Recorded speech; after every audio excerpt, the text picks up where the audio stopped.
Hi. Ngayon, sa video na ito, iga-guide ko kayo kung ano ang gagawin, no, ng isang taong naka-experience ng panic attack, okay, for the first time. Crucial na dapat magawan ka agad siya ng paraan para hindi mag-develop sa disorder. Okay? Well, kadalasan, no, bigla na lang nagkakaroon ng panic attack for no reason at all. Minsan, may mga tao na nagmamaneho lang, nakaramdam ng kabog sa dibdib, natakot na siya, nag-panic attack na siya. Meron din naman, nasa grocery lang, biglang nakaramdam ng tibok ng puso na malakas, tapos nag-panic na siya. So, wala siyang pinipili. No? Depende talaga doon sa kaalaman mo. Kaya importante na kahit yung mga taong walang anxiety disorder, makarating sa kanila yung message na ito. Alam niyo bakit? Kasi pag nagkaroon siya ng awareness, hindi siya ganun kalala na magpapanik kasi may idea na siya kung ano nangyari yun. Although, mahirap talagang masabi kung panic attack lang talaga o talagang totoong medical emergency. Kaya nga, importante talaga na kailangan talagang pumunta rin tayo sa ospital o sa ER for the first time. Okay? For the first time. Kasi doon masasabi ng doktor, base doon sa proof nila, sa mga lab test and ECG, yung mga first line na ginagawa nila, ECG, blood test, no? Tinitingnan yon kung talagang walang medical emergency.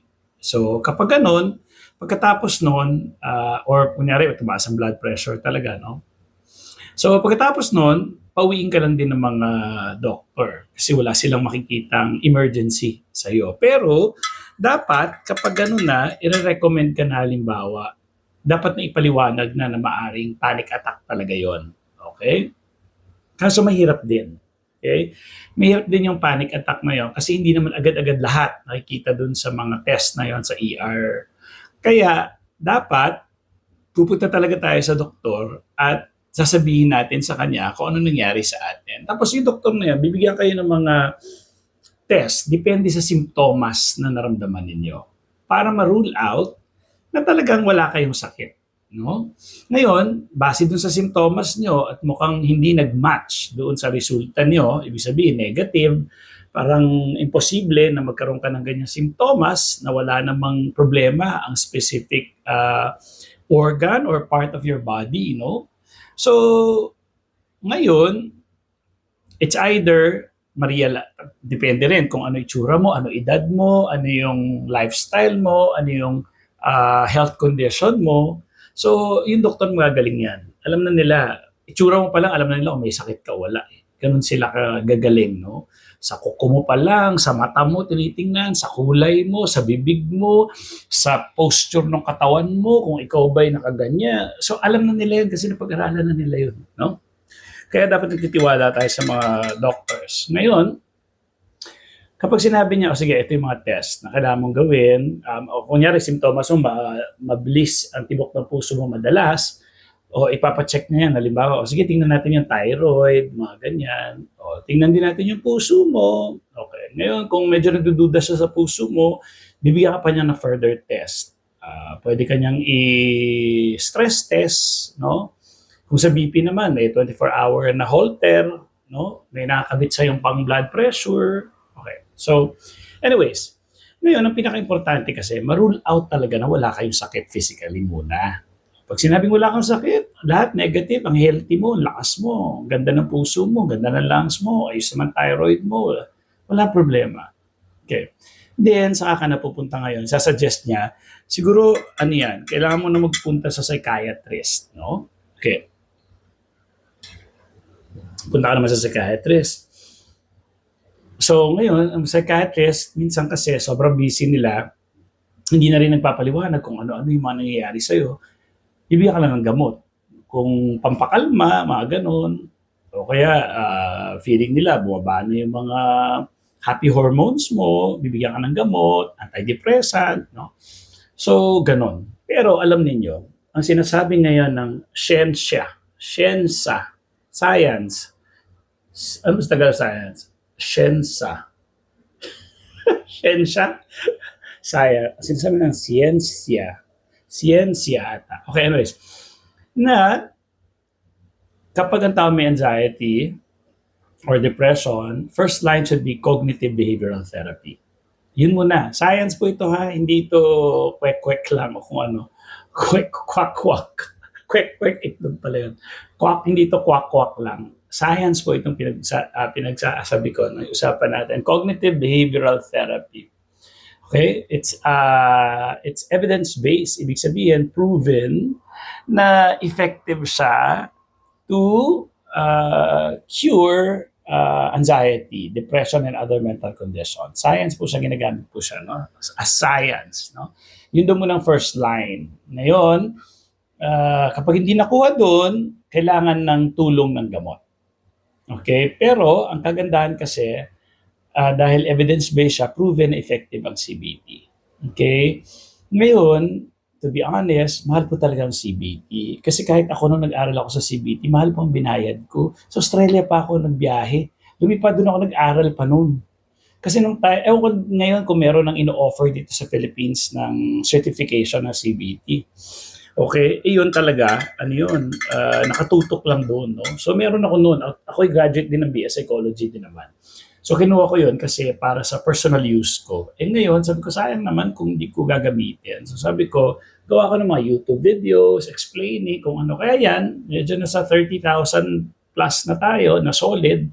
Salamat sa inyong lahat. And karamihan na comment, magaganda. So natutuwa ako, effective daw. Hindi pa nakipag-usap sa akin yun. So anyways, so talagang mahal ang cognitive behavioral therapy. Kung gusto niyong tulungan ko kayo, okay, kayo po magsasabi sa akin ang presyo ninyo. Okay, hindi po ako mag-charge sa inyo, kayo magsasabi. Ngayon, siyempre, titingnan ko rin kung fair ba sa oras ko, sa skills ko, at sa aking certificate. Kapag fair, i-schedule ko kayo. Kaso nga lang, medyo pila na po kasi marami pong gustong kumausap sa akin. So, naka-schedule na sila. Usually po, 7 a.m. or 7 p.m. Mamili kayo at puno na rin yung weekends kadalasan. So, unahan lang talaga. So, ganon. Wala pong mangyayari. No? Halimbawa, kunyari sinasabi nyo lang may anxiety kayo kung hanggat wala kayong ginagawang solusyon. Kasi sa totoo lang, madali lang naman po talaga, simple lang. Kung mausap kayo ng isang taong may cognitive behavioral therapy certificate, better kung talagang psychologist, no? Tapos, or psychiatrist, hindi po lahat, by the way ng psychiatrist at psychologist, merong CBT certificate. Hindi po lahat yon. Hindi po automatic. Kailangan mo pong mag-enroll doon para magkaroon ka ng certificate at makatulong ka sa mga tao. No? Hindi lahat ng psychiatrist, psychologist may CBT. May idea lang sila. So, yun po. Bali, yun ang may tutulong ko sa inyo. Ngayon, hindi mababayaran ng kahit malaking pera ang ilalabas nyo sa kapayapaan, sa kaayusan ng pag-iisip kapag nagamit niyo yung CBT. Hindi mababayaran. Hindi talaga. Okay? Kaya isipin nyo, pera lang yan and you're doing it for yourself. Kahit hindi po sa akin kung meron kayong kakilala, gusto nyo mag-online abroad, basta hanapin nyo yung may CBT certificate or practicing cognitive behavioral therapy. Okay? Ngayon, sa totoo lang, magyayabang ako, hindi ko nung kailangan pera nyo kasi maganda naman yung aking trabaho. No? This is more of help. Kaya ang sinasabi ko, ikaw magsabi sa akin. Bigyan ko lang kayo ng idea nung ako po ay kumuha ng CBT as a patient. Kasi actually nag-aral na ako ng CBT. Tapos dumating ako sa Pilipinas, sabi ko, kuha kaya ako ng CBT dito as a patient. Tingnan ko lang kung paano nila ginagawa yun actual. Kasi ako trained din ako doon. So sabi ko, okay, nagets ko na. Okay, ganun lang pala yun. So 6 sessions yun, package nila sa isang malaking ospital. Around 6,000 yung presyo dun sa ospital na yon per session. So sa 6, nasa around 36,000 yon. Okay, ganun kamahal. So ngayon, may tulong ka na, ikaw magsabi sa akin kung magkano kaya mo. Again, kung fair sa akin, why not? Okay? So, kailangan po diagnose ng doctor. Huwag gamitin yung mga videos ko to diagnose yourself. Kaya like ko sinasabi, pumunta muna tayo sa doctor. With that, maraming salamat. I hope to see you soon. Bye!